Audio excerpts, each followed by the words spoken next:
My father has a lot of sides, and you hear about the fights. You don't hear about family that much and what that meant to him. And I remember the moment I fell in love with him when he was trying to make me cry. What's your dad's name? Maryum Ali. Congratulations on the documentary. Thank you. I found it a very inspiring, fascinating insight into the great man. Claire, I would like to ask you first, with a background of documentaries, making of such iconic figures in the world of pop and movies, what was it about particularly this man, Muhammad Ali, that inspired you to get involved? Well, I think to me he's like, he's just the shiniest star in the sky, really. He just shines brighter than anybody else, and I'm fascinated by all sorts of people, but there's just something special about him because he has so many different elements. He can be funny, he can be sort of sarcastic, you know, he's a fantastic athlete, and I just thought, for me, I just love to get to the bottom of what makes him so special. I found it fascinating. You picked up on something there that you two will probably pick up on this, that I'd never known how quick-witted he was. Seeing his responses to the press and journalists and the things he said were inspiring, but is that how you obviously find him? Very quick-witted. He's always been funny. I think people who follow my dad know how quick-witted he was. That's why people love watching him on interviews. And, you know, do not try to put him in a corner. He will get you. Even now, you know, he's very quick with his responses. Yeah. You know, he's a smaller, softer voice, and it's harder to speak sometimes, depending on when you catch him in the day. But he's very fast and sharp. His mind it's amazing. It's like one sentence can have such an impact. Yeah. It's incredible how one person can say one thing and it has a worldwide impact on people. He knows how to choose his words, you know? Yeah. And it just comes, he's very spiritual and things just come to him. Yeah. You know? Actually, I would like to ask Maryum and Hana, can you briefly describe what it's like to have such a man that is known not just in one country but throughout the world as a father figure growing up and the impact he's had on your lives? Yeah.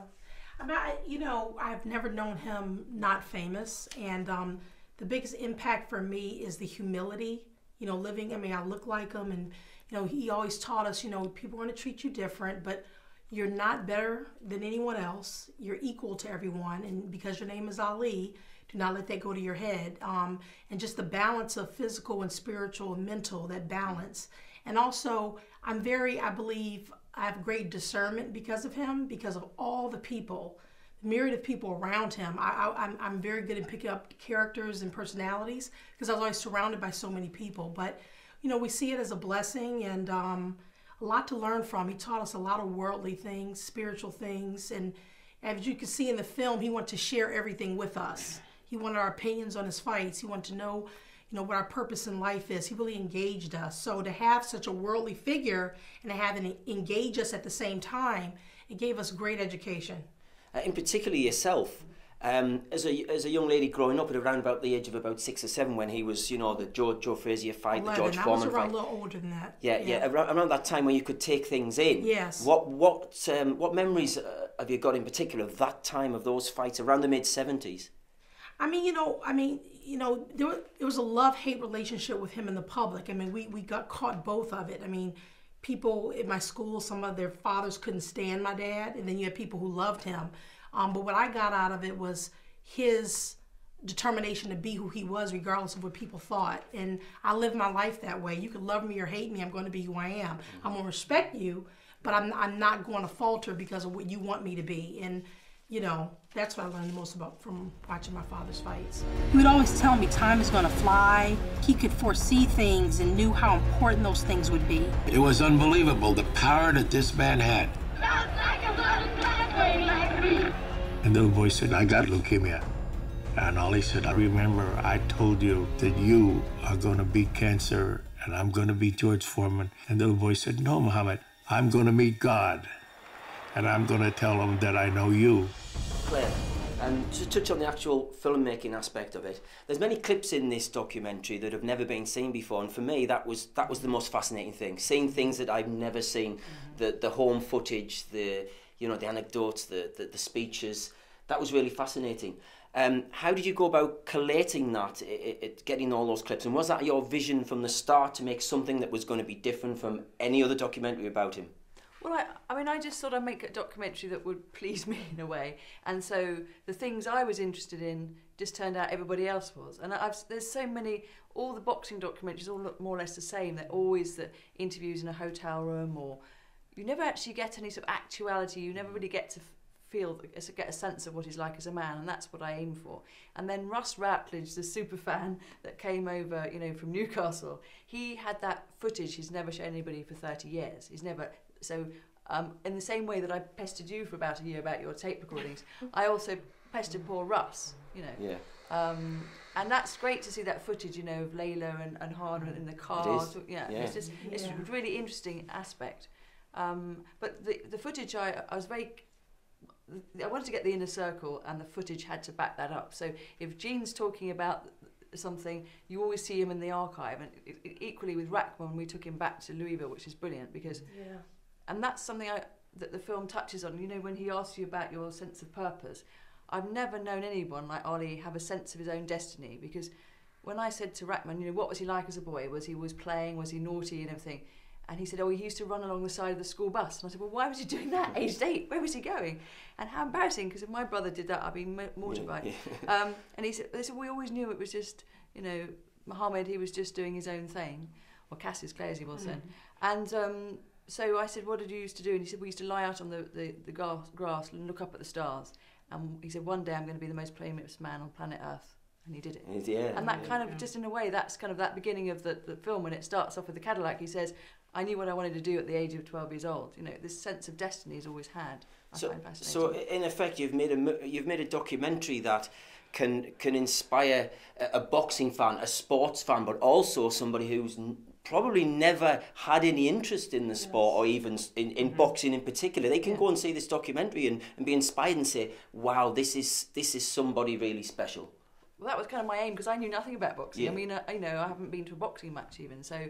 and like I was saying earlier, that the most nervous I was to show it to the family, when I started thinking, here's a woman that's never knows anything about boxing. But it was always about all the other different elements of his character, really. She did a wonderful job capturing my father's spirit and the essence of who he really is. And so many different people have tried to tell his story, and they tell the same story over again. And I think Claire did it in a way, you know, not just for people that already know his story, but for future generations, for people that are just learning about Muhammad Ali and will hopefully be inspired by his legacy and to further study it. And I think that she did such a brilliant job, because she focused on the humanity of who he is as a person, which is why anyone even writes books about him to begin with, and not just the stands he took, or, you know, but who he was as a father. And he's just such an amazing individual and a hero in so many aspects. And she gets into why, because, you know, he was exactly who he is for the world as he was for us. He doesn't change.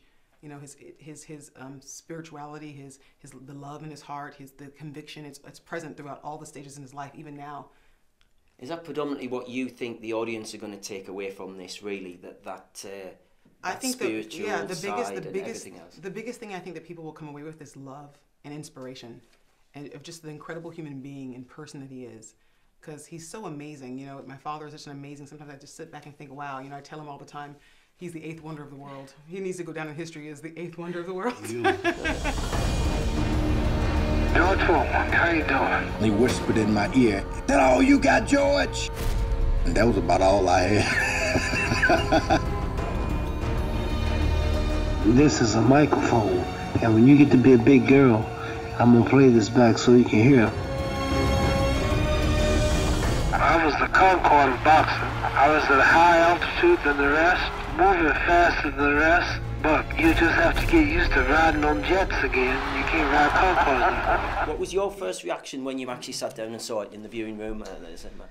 Wow, I mean, you know, I think it's just a great culmination of all the documentaries I've seen. I mean, you know, like Hana said, his spirit just protrudes off the screen like crazy. And, you know, he loves his children and is very little about the love he has for his family. And he was so worldwide famous, and to see how important his kids were. A lot of that has been kind of covered up, and Claire brought that out, and we are looking forward to watching the film with him. We were a little selfish. We wanted to get his reaction to the movie, so we're going to be watching it with him in December around the holidays. And he's going to love it. And, you know, my dad was the kind of person that I would be sitting right next to him, and he'll see a picture of me as a baby and just start crying. And I'm like, Dad, I'm right here. Because he just, you know, he spent as much time as he could with us, being a worldwide champion. But his kids were his heart, and and most reporters and journalists and wives and ex-wives, that wasn't their agenda, and we're just happy that finally there's a film that shows what he really loved. And that was his children, and we love him. He says to us now that, if we don't have kids, he's always telling me, "You gonna have kids?" I'm like, "I don't know, Daddy." He's like, "You don't know what you're missing. You don't know what you're missing." It's capturing the real man in the gloves.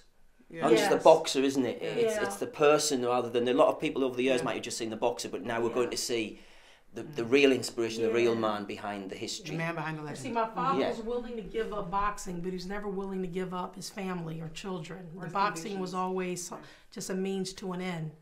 Yeah. Thank you for your time. It's been wonderful, thank you. Thank you. Enjoy the rest of your day. Thank you.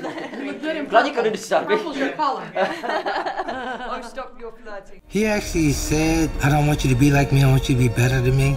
How can you be better than the greatest, huh? You just can't measure that in the word great. It has to be another word created. I mean, who doesn't know who Muhammad Ali is? People just feel the love that emanates from him, and people can feel that. You look beautiful. I know my mother, she looked at him and she hugged him and then she started to cry and she left the room. She said, "Well, I looked into his eyes and I saw God."